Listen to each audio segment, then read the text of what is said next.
Pablo Emilio Escobar Gaviria, one of the most notorious figures in modern history, was born on December 1, 1949, in Rio Negro, Antioquia, Colombia. Raised in relative poverty, his parents, Abel de Jesus Dari Escobar, a farmer, and Hermilda Gaviria, a schoolteacher, instilled in him a drive for success. Little did they know that their son would grow up to become the most powerful and feared narco-king in the world.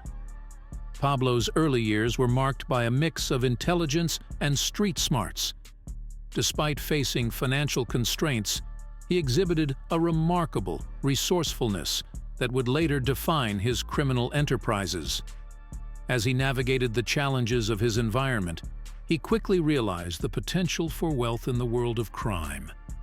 The trajectory of Escobar's life took a significant turn when he dropped out of college and entered the world of crime in the late 1960s.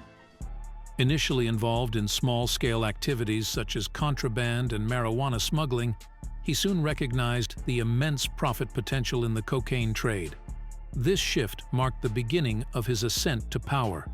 In 1976, Escobar married Maria Victoria Henao, a union that would prove both tumultuous and enduring. At the time of their marriage, he was 27, and she was just 15. The couple would go on to have 2 children, Juan Pablo and Manuela. Despite the controversies surrounding their age difference, their relationship endured the turbulent times that lay ahead. As Escobar's influence in the cocaine trade grew, so did his wealth.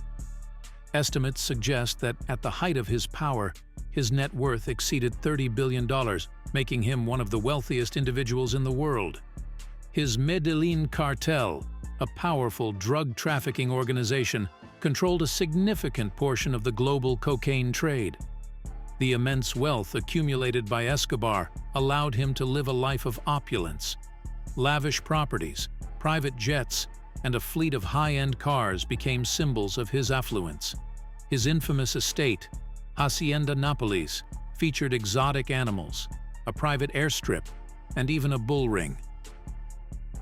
Escobar's charismatic personality extended beyond the criminal world. He established connections with influential politicians, law enforcement officials, and powerful individuals both in Colombia and abroad. His ability to manipulate and corrupt those in positions of power allowed him to operate with relative impunity. One of Escobar's notorious associates was Gustavo Gaviria, his cousin and trusted advisor. Gaviria played a crucial role in managing the logistical aspects of the drug trade and navigating the complex world of criminal enterprises. Their partnership was built on loyalty and shared ambitions, contributing significantly to the Medellin cartel's success. In addition to his criminal activities, Escobar gained attention for his philanthropic efforts. He invested heavily in infrastructure projects, housing, and community development in impoverished areas of Colombia. While these charitable endeavors earned him some support from locals, they also served as a means of consolidating power and maintaining public goodwill. Escobar's rise to power was not without its challenges. The Colombian drug trade was fraught with violence and competition, and he engaged in brutal conflicts with rival cartels, particularly the Cali cartel. The Colombian drug war, marked by bombings, assassinations, and kidnappings, escalated during the 1980s and early 1990s. Internationally, the United States became increasingly involved in the fight against drug trafficking. Escobar's operations were targeted through various anti-narcotics initiatives, and he became a high-profile target for both Colombian and American law enforcement. One of the most shocking aspects of Escobar's story was his romantic involvements. Virginia Vallejo, a well-known Colombian journalist and television anchor, became one of his famous lovers. Her memoir, Loving Pablo, Hating Escobar, offered a first-hand account of the tumultuous relationship and provided insights into his personal life and the inner workings of his criminal empire. Escobar's notorious escapes from the authorities added layers of intrigue to his criminal saga.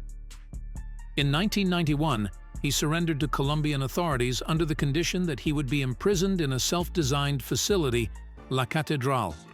This prison was more of a luxurious estate where he continued to control his criminal operations. However, the Colombian government, facing international pressure and criticism for perceived leniency, sought to transfer Escobar to a conventional prison. In response, he escaped from La Catedral in 1992, further complicating the authorities' efforts to apprehend him. The final chapter of Pablo Escobar's life played out in a dramatic and violent manner. On December 2, 1993, after months of being on the run, Escobar was located in a residential neighborhood in Medellin. A rooftop pursuit ensued, resulting in a fatal shootout. The circumstances of his death remain a subject of speculation and debate, with some suggesting that he was executed, while others believe he took his own life. Pablo Escobar's life was a complex tapestry of wealth, power, violence, and contradictions.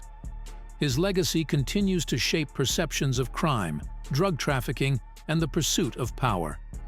The tale of Pablo Escobar serves as a cautionary narrative, illustrating the far-reaching consequences of unchecked ambition and the enduring struggle against the forces of organized crime.